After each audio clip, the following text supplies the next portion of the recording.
Со години се намалуваше. На крај, после бомбите, СЈО и Прибе, предложениот нов закон за следење на комуникации е 2,5 пати поголем и подолг од досегашниот закон со исто име. Новиот има вкупно 80 членови, додека стариот, кој треба да замине во историјата, имаше едва 30. Првата поголема разлика е во дефинициите на изразите кои се користат во законот, односно изрази кои се поврзани со прислушување. Додека во старата верзија имаше само 7 дефиниции во членот 7, во новиот предлог закон има објаснувања за цели 20 помими. Црно на бело е напишано што е лог, што е медијацијски уред, што е опрема, што е информација. Морало така затоа што прецизните странски експерти, асистенти во подготвување на законот барале се да биде јасно, за да нема двојни толкувања кои може да донесат злоупотреба. За прв пат во закон бараа дефиниција што нема да ја сетнете на други места. Се дефинира што е ленф. Што е ленф? И јас прашав што е. Токму поради тие гаранции. Што е ленф? Што е медијацијски уред? Што е работна станица? Итд. Итд. Што нема да ја сретнете во компаративни искуства. Токму поради ова. Ленф е опрема точно дефинирана, да се знае каде стои таа опрема. Најголемата разлика е во обемот на надзор. Досега за следење на комуникации право да вршат надзор имаа само 5 пратеници од надлежната собраниска комисија. Сега право на надзор добиваат вкупно 5 институции. Собраниската комисија која досега постоеше, како и новоформирано граѓанско тело под име Совет за граѓанска контрола и представници на трите институции, Народниот правобранител и дирекциите за заштита на лични податоци и за заштита на класифицирани информации. Досега надзор имаше на хартија, на терен се одвиваше јалово. Тоа се виде во 2011 кога Тито Петковски, тогашен претседател на Собраниската надзорна комисија, побара увид во УБК. Тогашната министерка Јанкуловска му пораша на Петковски дека може да дојде во МВР и да го посети како и секој граѓанин. Надзорот остана неостварена желба, пошто со новите измени е предвидено пратеник од надзорната комисија кога сака, па дури сам да може да отиде и да изврши увид како се прислушува. Помош може да бараат од национални и меѓународни експерти.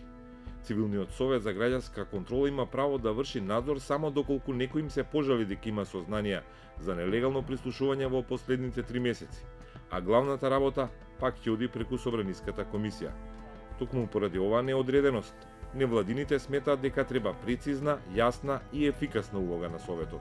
Контролата на законитоста на прислушувањето која по стариот закон ја вршеше само МВР, сега е пренесена на јавен обвинител и на судија која издал дозволата за следење.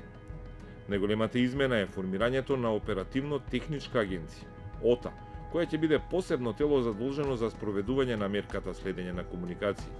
Опремата ќе се измести од УБК и од МВР и ќе замине во ОТА, иако се уште не е определено седиштето на таа нова агенција. Голем дел од истите вработени во УБК, во петата управа, ќе заминат на исто работно место во ОТА и ќе ги реализираат судските наредби за прислушување. Во претходниот закон немаше обврска за операторите, а нивната улога во прислушувањето беше регулирана со Законот за електронски комуникации. Сега нивните обврски се наведени и поброени во предлог законот, со кој се определува начинот како да им доставуваат метаподатоци, како да обезбедат врска до ОТА, како да ги заштитат граѓаните и информациите добиени со следење. Само за операторите се предвидени и високи прекршочни глоби доколку не се придржуваат до законот. Новина е што за прв пат се предвидени и нови мерки за следење, доколку тоа се врши од безбедносни причини, а не за кривична истрага. Тогаш надлежните може да снимат тонски и филмски на отворени простори, но и да поставуваат надзорна опрема во објекти каде се наоѓаат лицата кои би биле евентуална безбедносна закана. Кругот е затворен, но остануваат помали или поголеми прозорци низ кои може да се протнат злоупотреби со прислушувањето. Двете најголеми афери, 2001 големото уво, како и бомбите од 2015 покажаа дека следењето на комуникации редовно се користело и за политички цели во државата. Се следеле најмногу новинари и граѓански активисти. Првата афера, големото уво, заврши без ниту еден одговорен, односно со аболиција на осомничените, предводени од екс-министерката Доста Димовска. Единствено е што прислушуваните кои тужеа добија парична одштета, не од одговорните, туку од државна сметка.